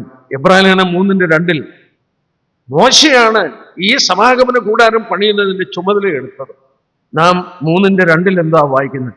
മോശ ദൈവഭവനത്തിലൊക്കെയും വിശ്വസ്തനായി. ഇനി നമുക്ക് ആ വിശ്വസ്തതയെക്കുറിച്ച് കാണിക്കുന്ന ഒരു ഭാഗം ഞാൻ എടുത്തോട്ടെ. പുറപ്പാട് പുസ്തകം 40-ാം അധ്യായം എടുത്താട്ടെ. ബൈബിളുള്ളവരാണെന്ന് ശ്രദ്ധിക്കണേ. പുറപ്പാട് പുസ്തകം 40-ാം അധ്യായം. അവിടെ മോശയുടെ അഭിപ്രായം എടുക്കാൻ സാധ്യമല്ല. മോശയുടെ ബുദ്ധി ഉപയോഗിക്കാൻ പാടില്ല. മോശയെ പർവ്വതത്തിൽ വിളിച്ചു കൊണ്ടുപോയി അവന് മാതൃക കാണിച്ചു കൊടുത്തു. അതിന്റെ അളവ് കാണിച്ചു, ഏതെല്ലാം മെറ്റീരിയൽസ് കൊണ്ട് പണിയണം. ഈ മോശ ഓരോന്നും പണിയുകയാണ്. 40-ാം അധ്യായം എടുക്കുമ്പോൾ 8 പ്രാവശ്യം ഒരു വാക്ക് ആവർത്തിച്ചിട്ടുണ്ട്. 16-ാമത്തെ വാക്യം നോക്കി. യഹോവ തന്നോട്, മോശ അങ്ങനെ ചെയ്തു. യഹോവ തന്നോട് കൽപ്പിച്ച പോലെ ഒക്കെയും അവൻ ചെയ്തു. 19-ാം വാക്യം. യഹോവ മോശയോട് കൽപ്പിച്ച പോലെ തന്നെ. 21-ന്റെ അവസാനം. യഹോവ മോശയോട് കൽപ്പിച്ച പോലെ തന്നെ. 23-ന്റെ അവസാനം. യഹോവ മോശയോട് കൽപ്പിച്ച പോലെ തന്നെ. 25 യഹോവ മോശയോട് കൽപ്പിച്ച പോലെ തന്നെ. 27 യഹോവ മോശയോട് കൽപ്പിച്ച പോലെ തന്നെ. 29-ന്റെ അവസാനം. യഹോവ മോശയോട് കൽപ്പിച്ച പോലെ തന്നെ. അതിന്റെ 32-ന്റെ അവസാനം. യഹോവ മോശയോട് കൽപ്പിച്ച പോലെ തന്നെ. അങ്ങനെ മോശ പ്രവൃത്തി സമാപിച്ചു. 33-ന്റെ അവസാനം. അങ്ങനെ മോശ പ്രവൃത്തി സമാപിച്ചു. എന്താ ഇവിടെ പറയുന്നത്? ഓരോ കാര്യങ്ങൾ എടുക്കുകയാണ്. ദൈവം പറഞ്ഞു കൊടുത്ത ഓരോ കാര്യങ്ങൾ എടുക്കുകയാണ്. അത് ചെയ്തപ്പോൾ ദൈവം മോശയോട് പറഞ്ഞ പോലെ തന്നെ ചെയ്തു. ഒരു വ്യത്യാസവും വരുത്തിയില്ല. സമാഗമന കൂടാരത്തിന് ഒരു വാതിലേ ഉള്ളൂ. ഒരു വാതിലൂടെ പുറകിലുണ്ടായിരുന്നു. എനിക്ക് സൗകര്യമായിരുന്നു, ഇതിലെ കയറി അതിലേ അങ്ങ് പോയാൽ മതിയാണ്. പക്ഷെ ദൈവം പറഞ്ഞു ഒരു വാതിലേ പാടുള്ളൂ. മോശ വിശ്വസ്തനായി. യഹോവ പറഞ്ഞ പോലെ തന്നെ. എന്റെ അടുക്കൽ വരുന്നവൻ എന്റെ പുത്രനിലൂടെ മാത്രമേ കടന്നു വരാൻ കഴിയുള്ളൂ, ഞാനാണ് വാതിലെന്ന് ദൈവപുത്രൻ പറയുമ്പോൾ അതിന്റെ മഹത്വപൂർണമായ കാര്യങ്ങൾ ക്രമീകരിക്കാൻ ദൈവം ക്രമീകരിച്ചു കൊടുത്തപ്പോൾ മോശ യഹോവ കൽപ്പിച്ച പോലെ തന്നെ ചെയ്തു. നമുക്കിതൊരു വെല്ലുവിളിയാണ്. ഇന്ന് ദൈവം വസിക്കുന്നത് ദൈവസഭയിലാണ്. ഈ ദൈവസഭയിൽ എന്തിനാണ് നമ്മൾ ഇത്ര മുറുകെ പിടിക്കുന്നത്? ഈ ഉപദേശത്തിലൊക്കെ കുറച്ചൊന്ന് അയച്ചു വിട്ടിരുന്നെങ്കിൽ എത്ര പേര് ഇവിടെ കൂടി വന്നേനെ? ഈ ഹോളിൽ നിന്ന് അറിഞ്ഞ അപ്പുറത്തൊക്കെ ആളുകൾ നിന്നേനെ. പക്ഷേ ദൈവം നമ്മളോട് പറഞ്ഞതിൽ നിന്ന് നമുക്ക് ഒട്ടും കോംപ്രമൈസ് ചെയ്യാൻ വയ്യ. നമ്മുടെ ജീവിതം പരിശോധിക്കുമ്പോൾ നല്ലവനും വിശ്വസ്തനുമായ ദാസൻ. നമ്മുടെ വിശ്വസ്തത പരിശോധിക്കുന്ന ദിവസങ്ങളാണിന്ന്. മോശ ദൈവഭവനത്തിൽ വിശ്വസ്തൻ. 1 കൊരിന്ത്യർ 4:2 ഗൃഹവിചാരകന്മാരിൽ അന്വേഷിക്കുന്നതോ അവർ വിശ്വസ്തന്മാരായിരിക്കണമെന്ന്. സ്റ്റീവേഴ്സ്, ഗൃഹവിചാരകൻ സ്റ്റീവേർഡ് എന്ന് പറഞ്ഞാൽ എന്റേതല്ല ഇതൊന്നും, ഇതൊക്കെ അവൻ്റെതാണ്. പക്ഷെ എന്നെ അല്പസമയത്തേക്ക് ഏൽപ്പിച്ചിരിക്കുക. ഞാനത് അവന് വേണ്ടി കൈകാര്യം ചെയ്യുമ്പോൾ, വിശ്വസ്തനായിരിക്കും. മോശ ദൈവഭവനത്തിൽ വിശ്വസ്തനായി. ക്രിസ്തുവിന്റെ ന്യായാസനത്തിന് മുമ്പിൽ ഞാൻ നിൽക്കുമ്പോൾ എന്റെ ഉദ്ദേശങ്ങൾ വെളിപ്പെടുത്തും. മാനിഫെസ്റ്റേഷൻ. ഞാൻ ക്രിസ്തുവിന്റെ ന്യായാസനത്തിൽ ഞാൻ നിൽക്കുമ്പോൾ ഏത് വിധമാണ് എന്റെ പണി നടന്നതെന്ന് അവിടെ ശോധന ചെയ്യും. ക്രിസ്തുവിന്റെ ന്യായാസനത്തിന് മുമ്പിൽ നിൽക്കുമ്പോൾ എന്റെ വിശ്വസ്തത അവിടെ പരിശോധിക്കും. എന്റെ സഹോദരന്മാരെ, പൊന്നുവെള്ളി വിലയേറിയ വസ്തുക്കളെ കൊണ്ട് പണിയുന്നത് വിലയേറിയ നിൽക്കും. തീ കൊണ്ട് ശോധന ചെയ്യും. ആ തീ നമ്മൾ കണ്ടു. ദൈവത്തിന് ഉപയോഗിച്ചിട്ടുണ്ട്, ദൈവവചനത്തിന് ഉപയോഗിച്ചു. ഇനി നമുക്ക് ഒരു ഭാഗം കൂടെ ഒന്ന് ശ്രദ്ധിക്കാം. 2 കൊരിന്ത്യർ 5:10 വരാം. നമുക്ക് തുടർന്ന് ബാക്കി ഭാഗം പുറകെ ചിന്തിക്കും. 2 കൊരിന്ത്യർ 5-ാം അധ്യായം. ഞാൻ പറഞ്ഞു, ഏറ്റവും തെറ്റിദ്ധരിക്കപ്പെട്ട ഒരു വാക്യമാണ് ഈ ക്രിസ്തുവിന്റെ ന്യായസനത്തോടുള്ള ബന്ധത്തിൽ പറഞ്ഞിരിക്കുന്ന 2 കൊരിന്ത്യർ 5-ാം അധ്യായത്തിന്റെ 10-ാം വാക്യം.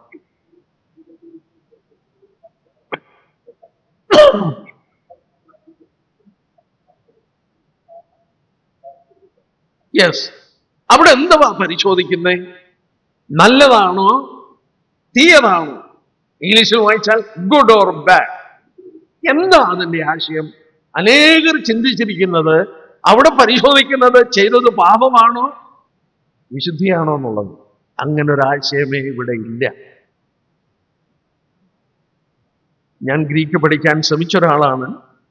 പക്ഷെ ഗ്രാമർ പഠിക്കാൻ എന്നെ സഹായിപ്പാൻ ആരുമില്ലാതെ വന്ന് താത്തു വെച്ചു. പക്ഷെ എൻ്റെ കയ്യിൽ ഒരുപാട് ഗ്രീക്ക് ഇംഗ്ലീഷ് ബുക്കുകളുണ്ട്.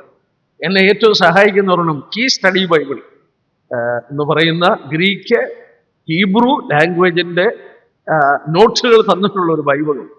അങ്ങനെ പല പുസ്തകങ്ങൾ എന്നെ.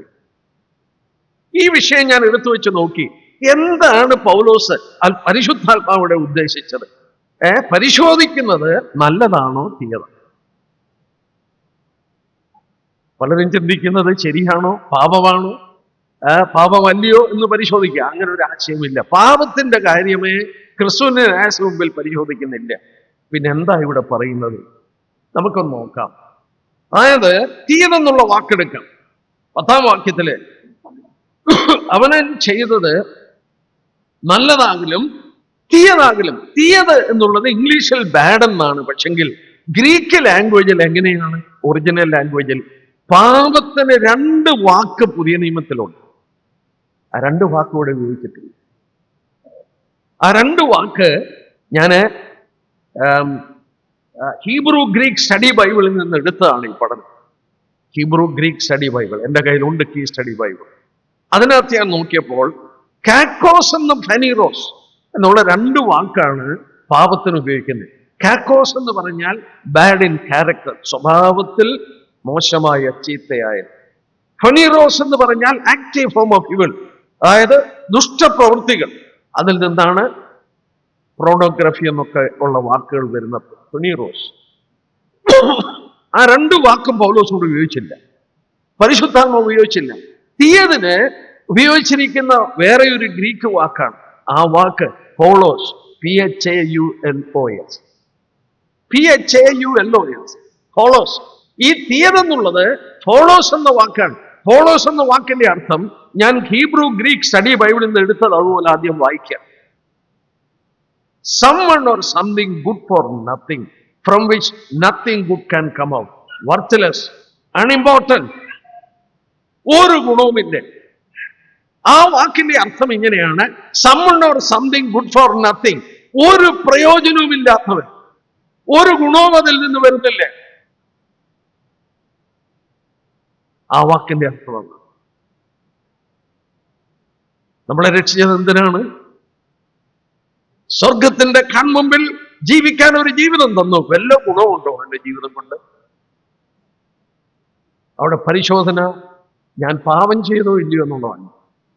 എന്റെ ജീവിതം കൊണ്ട് സമ്മൺ, ഇവിടെ ഫോളോസ്, തീയതെന്നുള്ള വാക്ക് സമ്മൺ or something good for nothing, ഒരു പ്രയോജനവും ഇല്ലാത്ത, അൺഇമ്പോർട്ടന്റ്, യാതൊരു പ്രാധാന്യതയുമില്ല. എന്നാൽ മറുഭാഗം നോക്കി, നല്ലതെന്നുള്ള വാക്ക് അഗാത്തോസ് എന്ന വാക്കാണ് ഗ്രീക്കിൽ. നല്ലത്, അഗാത്തോസ്. അഗാത്തോസ് എന്ന വാക്കിന്റെ അർത്ഥവും ഞാൻ വായിക്കാം. അഗാത്തോസ് എന്ന വാക്കിന്റെ അർത്ഥം ഗുഡ്, ബെനവലന്റ്, പ്രോഫിറ്റബിൾ, കൊള്ളാം, പ്രയോജനമുള്ളത്. അപ്പോൾ ഈ ലോക ജീവിതം കഴിഞ്ഞ് അവിടെ ചെല്ലുമ്പോൾ എന്റെ ജീവിതം പരിശോധിക്കുമ്പോൾ സ്വർഗം പരിശോധിക്കുന്നത്, സ്വർഗത്തിന് ഞാൻ പ്രയോജനം ചെയ്തോ അതോ ഒരു ഗുണവുമില്ലാത്തത്. ജീവിക്കാൻ ഒരു ജീവിതം തന്നു, ഒരു ഗുണമുണ്ടായിട്ടില്ല, ഒന്നിനും കൊള്ളത്തില്ല, അൺഇമ്പോർട്ടന്റ്.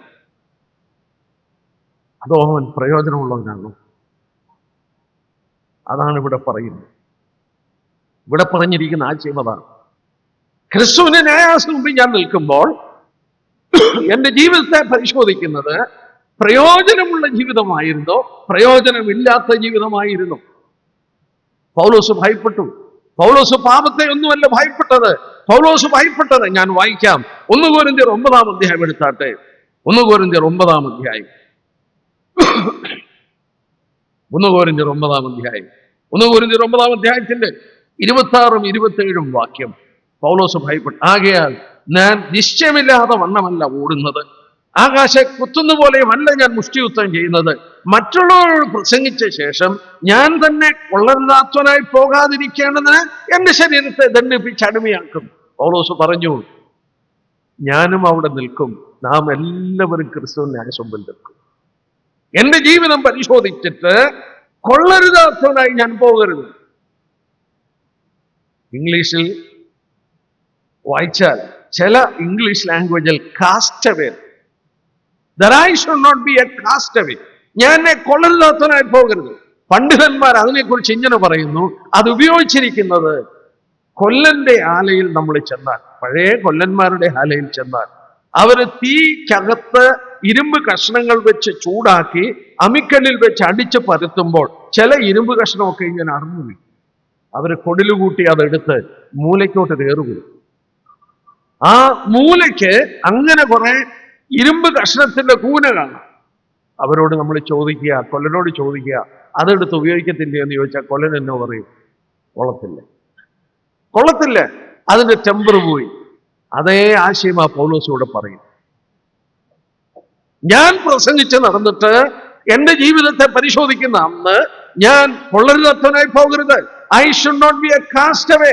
നിന്നെ കൊള്ളത്തില്ല എന്ന് പറയരുത്. എന്നെ അന്ന് അപ്രൂവ് ചെയ്യണം, എന്നെ അംഗീകരിക്കണം. ഭാവികളെ കുറിച്ച് പറയുന്ന ഒരു വാക്യം കാണിക്കാം. റോമലേഖനം 3-ാം അധ്യായം.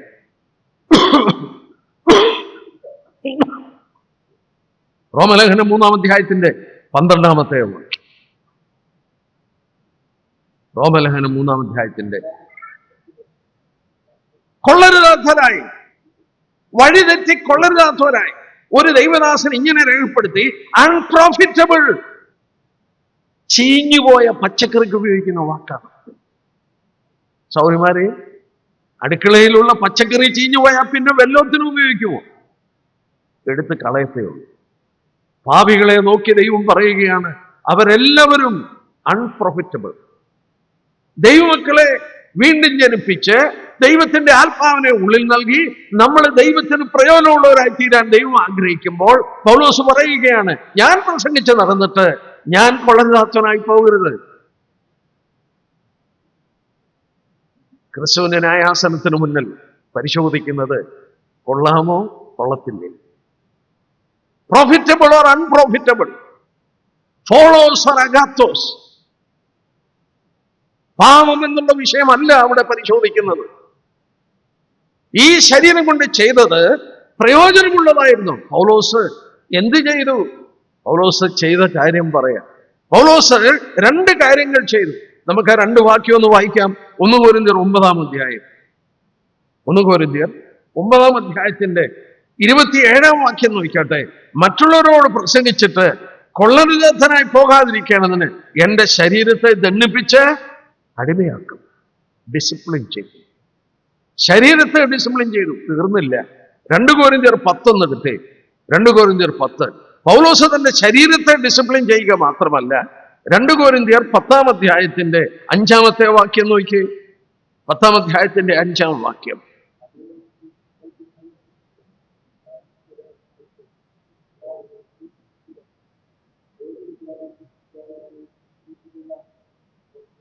പൗലോസ് പറയുകയാണ്, അവന്റെ പരിജ്ഞാനത്തിന് വിരുദ്ധമായി പൊങ്ങുന്ന ചിന്തകളെയൊക്കെ പിടിച്ചടക്കി എന്റെ ശരീരത്തെ ഞാൻ ദണ്ഡിപ്പിച്ച് അടിമയാക്കി, എന്റെ മനസ്സിനെ ഞാൻ ഡിസിപ്ലിൻ ചെയ്തു. ഒറ്റ ലക്ഷ്യം, ഞാൻ അന്ന് അവിടെ നിൽക്കുമ്പോൾ കൊള്ളരുതാത്തവനായി പോകരുത്, അൺപ്രോഫിറ്റബിൾ ആകരുത്, കൊല്ലന്റെ ആലയില് എടുത്തു കളഞ്ഞ ഇരുമ്പ് പോലെ കാസ്റ്റവേ ആകരുത്. നമ്മുടെ ജീവിതം പരിശോധിക്കും. പൗലോസ് ഭയത്തോടെ അങ്ങനെ ജീവിച്ചെങ്കിൽ നമ്മൾ എത്ര ഭയത്തോടെ ജീവിക്കണം? നമ്മൾ വളരെ ഭയത്തോടെ ഈ ദൈവത്തെ സേവിപ്പാൻ വിളിക്കപ്പെട്ടത്. സഹോദരന്മാരെ, ജീവിതം നിസ്സാരമല്ല. നമ്മുടെ ഉദ്ദേശങ്ങൾ നമ്മളെ സൗജന്യമായി നീതീകരിച്ചു, നമ്മളെ രക്ഷിച്ചു, നമ്മളെ ദൈവമക്കളാക്കി. നമുക്കിനി ശിക്ഷിക്കുന്ന ഒരു ശിക്ഷയുമില്ല. പക്ഷേ നമുക്ക് ജീവിക്കാൻ ഒരു ജീവിതം തന്നു. ഈ ജീവിതം മുഴുവൻ അവനുള്ളതാണ്. ആ ജീവിതത്തിന്റെ സമർപ്പണം അവൻ ശ്രദ്ധിക്കുന്നു. ഒരു ചെറിയ വ്യത്യാസം പോലും സ്വർഗം നോട്ട് ചെയ്തുകൊണ്ടിരിക്കുക. എനിക്ക് അവനോടുള്ള സ്നേഹം, അവനോടുള്ള സമർപ്പണം എങ്ങനെയാണ് നമ്മൾ കണ്ടു. 2 ശമൂവേൽ 23-ലും റോമലേഖനം 16-ാം അധ്യായത്തിലും ആ ജീവിതം കൊണ്ടും സമർപ്പണം കൊണ്ടും വ്യത്യസ്തരായി തങ്ങളെ തന്നെ കാണിച്ചവരുടെ പേരുകൾ അവിടെ എഴുതുമ്പോൾ അവരുടെ ജീവിതത്തിന്റെ ഓരോ ചെറിയ കാര്യങ്ങളും അവിടെ നോട്ട് ചെയ്തിട്ടുണ്ട്. അധ്വാനിച്ചവരുണ്ട്, വളരെ അധ്വാനിച്ചവരുണ്ട്, വളരെ അധ്വാനിച്ച പ്രിയ പരിസൻസ് ഉണ്ട്. എൻ്റെ ജീവിതം വിലപ്പെട്ടതാണ്, എൻ്റെ ജീവിതം പരിശോധിക്കപ്പെടും. കർത്താവ് നമ്മെ സഹായിക്കും. ഈ ജീവിതത്തിൻ്റെ അവസാനത്തിൽ നാം ഉൽപ്രാപണത്താൽ മാറ്റപ്പെട്ട് കഴിയുമ്പോൾ, കർത്താവിൻ്റെ സന്നിധിയിൽ എടുത്തുകൊള്ളപ്പെട്ട് കഴിഞ്ഞാൽ അവനോടുള്ള വിശ്വസ്തത, ഞാനിങ്ങനെ പറയട്ടെ, അവനെ നമ്മൾ കാണുമ്പോൾ, അവൻ്റെ മഹത്വം നമ്മൾ ദർശിക്കുമ്പോൾ, അവൻ്റെ കൃപ നമ്മൾ മനസ്സിലാക്കുമ്പോൾ, അന്ന് നമ്മൾ ഓർക്കും കുറെ കൂടെയൊക്കെ ചെയ്യേണ്ടതായിരിക്കും. ഞാനൊരു സംഭവം ഓർത്തു പോകുന്നു. ഇംഗ്ലണ്ടിലെ പ്രിയപ്പെട്ട ഒരു രാജ്ഞിയായിരുന്നു ക്വീൻ മേരി. ജനങ്ങൾക്ക് വളരെ പ്രിയമായിരുന്നു ക്വീൻ മേരി. അവർ ബാൾട്ടിമോർ എന്ന് പറയുന്ന സ്ഥലത്ത് സമ്മർ സമയത്ത് അവിടെയുള്ള കൊട്ടാരത്തിൽ പോയി തനിച്ച് പാർക്കുമായി. ഒരു പ്രാവശ്യം ആ കൊട്ടാരത്തിൽ താമസിച്ചു. വൈകിട്ട് മറ്റോ അവരിങ്ങനെ നടക്കാൻ പോയി, തനിച്ച് ആ വഴിയിലൂടെ ഇങ്ങനെ നടക്കാൻ പോയി. അവരത്ര പ്രിയപ്പെട്ട ഒരു രാജ്ഞിയായി. അവരിങ്ങനെ നടന്നുപോയി ഒരു വീടിന്റെ അവിടെ വന്നപ്പോൾ മഴ ചാടി. അവരുടെ കൈ കൊടയില്ല, ആരും കൂടെയില്ല. അടുത്ത വീട്ടിൽ പോയി മുട്ടി വിളിച്ചു, കൊടയൊന്ന് തരാമോ? അവരെ നോക്കിയിട്ട് ആ വീടിന്റെ ആ വീട്ടിൽ നിന്ന് അവരൊരു കൊടയെടുത്ത് കൊടുത്തു. ആ കൊടയും കൊണ്ട് അവരങ്ങ് പോയി. പിറ്റേ ദിവസം ആ കൊട തിരിച്ചു കൊടുക്കുകയാണ്. കുതിരപ്പുറത്ത് പട്ടാളക്കാർ വരികയാണ്. ഒരു വലിയ കവറിനകത്ത് ഈ കൊടയൊക്കെ വെച്ച് ഒരു രാജ്ഞിയുടെ എഴുത്ത്, എനിക്ക് കൊട തന്നതിന് നന്ദി എന്ന് പറഞ്ഞത് എഴുത്തും കൊടുത്തു. ഈ പട്ടാളക്കാരൻ തിരിച്ചു പോകുമ്പോൾ ആ വാതക്ക് നിൽക്കുന്ന ആൾ പറയുന്ന ശബ്ദം കേൾക്കാം, അയ്യോ, അത് രാജ്ഞിയാണെന്ന് ഞാൻ അറിഞ്ഞില്ല. അറിഞ്ഞിരുന്നെങ്കിൽ എൻ്റെ വീട്ടിലെ നല്ല കൊട ഞാൻ കൊടുത്തത്. ആ രാജ്ഞി ചോദിച്ചപ്പോൾ കാലോ കയ്യോ ഒടിഞ്ഞ കൊടയാ എടുത്തു കൊടുത്തു.